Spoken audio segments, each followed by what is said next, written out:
ओम श्री महागणाधिपतये नमः।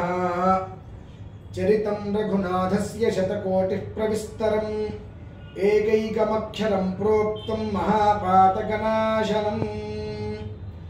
మనం వెంకయ్యాల దేవాలయంలో అత్యంత ప్రతిష్టాత్మకంగా రాజగోపుర నిర్మాణం చేయడం జరిగింది. మరొక 2-3 రోజులలో స్వామివారికి ధ్వజ ప్రతిష్ఠ, రాజగోపుర పునర్నిర్మాణం అన్నీ కూడా మంత్రోక్త పరంగా వేదశాస్త్ర ప్రమాణాలను అనుసరించి మనం నడుపుకుంటున్నాము. అయితే ఒకసారి ఇది గమనించండి, గత కొంతకాలంగా ఎన్నో ప్రయత్నాలు చేసుకున్నాము. ఆలయం అనేటువంటిది అభివృద్ధి చెందాలి, రాజగోపురం పునర్నిర్మాణం చేయాలి అని. 700 సంవత్సరాల పూర్వం ఆలయాన్ని ప్రతిష్ఠ చేస్తే ఇవాళ వరకు కూడా ఆ వెంకిర్యాల అనేటువంటి గ్రామాన్ని స్వామివారు రాజా రామచంద్ర ప్రభువుల వారు ఎలా కాపాడుకుంటూ వచ్చారో మనందరికీ తెలుసు. దేశం మొత్తం సుభిక్షం అనేటువంటిది లేకపోయినా మనకు మాత్రం సుభిక్షమైంది, దుర్భిక్షం ఎక్కడా లేకుండా అంతగా ఆ గ్రామాన్ని ఆ స్వామివారు కాపాడుకుంటూ వచ్చారు. అటువంటిది గత 1.5-2 సంవత్సరాలుగా స్వామివారి యొక్క ఆలయంలో అన్నప్రసాద వితరణ చేసుకుంటూ స్వామివారిని కూడా మనం తృప్తిపరిచే ప్రయత్నం చేశాం. ఇంతవరకు ఆయన మనల్ని కాపాడుకుంటూ వచ్చారు, మనం కూడా ఆయన్ని కాపాడుకోవాలి కదా. మరి ఆ రకంగా ఆయన తృప్తిపరుస్తూ వచ్చాం. అయితే ఇప్పుడు చాలా అద్వితీయమైనటువంటి ఘట్టం. 700 సంవత్సరాల పూర్వం జరిగినటువంటి దైవాలయ ప్రతిష్టలో మీరెవరూ కనలేదు, వినలేదు, చూడలేదు. ఇప్పుడు అటువంటి భాగ్యం అనేటువంటిది స్వామివారు మనందరికీ ఇచ్చారు. 700 సంవత్సరాల నుండి సుమారుగా తక్కువగా 14 తరాలు, మనం ఇటు 7 తరాలు అటు 7 తరాలు వివాహాన్ని చూడాలి అంటే 14 సంఖ్య, 14 భువనాలు, ఈ లోకాలన్నీ కలిపి అట్లా 14 తరాల అనంతరము ఈ ఒక్క మానవ జీవితంలో ఈ జన్మలో మళ్ళీ ఆ ఒక్క రాజగోపుర నిర్మాణానికి, జీవధ్వజ ప్రతిష్టకి కూడా మన ప్రత్యక్షంగా మనం చూసేటువంటి భాగ్యాన్ని శ్రీ రామచంద్ర ప్రభువుల వారు మనకు అవకాశం ఇచ్చారు.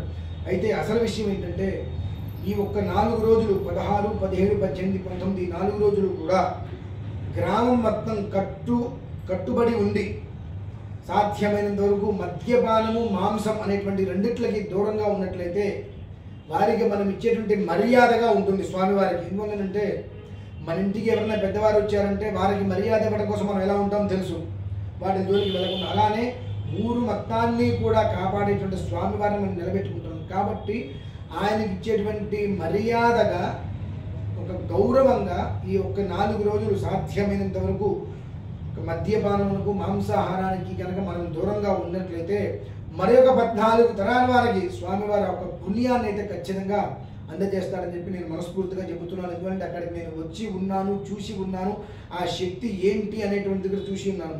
మీ అందరికీ కూడా తెలుసు. 2 విషయాలు చెప్పి ముగించేస్తాను. 2021లో సంకల్పం చేశారు, 3 సంవత్సరాల వ్యవధిలో కంప్లీట్ అయిపోయింది. ఎన్నో ఆలయాలు మొదలుపెట్టి 10 సంవత్సరాలు 15 సంవత్సరాలు అయినా ఎటుకాకుండా ఆగిపోతూనే ఉన్నాయి. అంటే ఆ గ్రామంలో ఉన్నటువంటి ప్రజలందరూ కూడా ఎంత ఐకమత్యంగా, అన్యోన్యంగా ఉంటున్నారు, భగవంతుడి భక్తి, విశ్వాసం, ప్రేమతో ఉంటున్నారు అనేటువంటి విషయం ఖచ్చితంగా అది తేలిపోతుంది. ఎవరో ప్రత్యేకంగా చెప్పకరా ఈ గ్రామంలో వాళ్ళు అందంగా ఉంటారని ఎవరో చెప్పకరలా, ప్రపంచం మొత్తానికి కూడా సాక్షిభూతంగా నిలుస్తుంది ఇది. అటువంటి అద్భుతమైనటువంటి ఆలయ నిర్మాణం అయితే జరిగింది మనకి ఇక్కడ.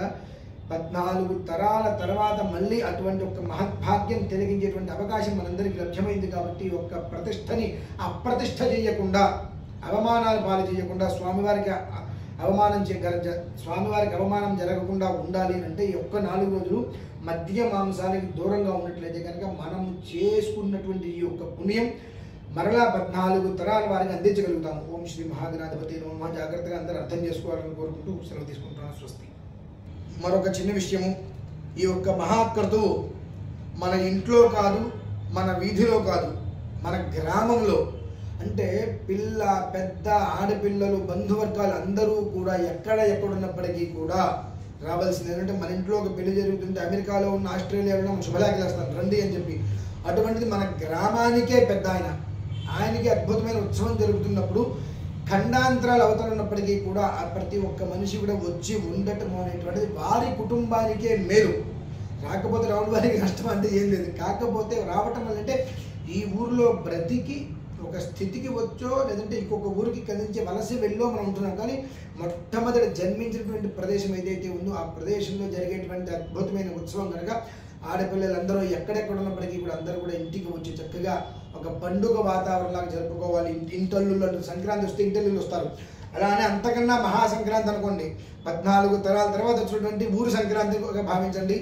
అందరూ పిల్ల జల్ల పెద్దవాళ్ళు చిన్నవాళ్ళు స్నేహితులు అందరూ కూడా వచ్చి ఆ గ్రామం అనేటువంటి ఒక పండుగ వాతావరణంలో జరుపుకోవాలని చెప్పి మనస్ఫూర్తిగా కోరుకుంటున్నాను.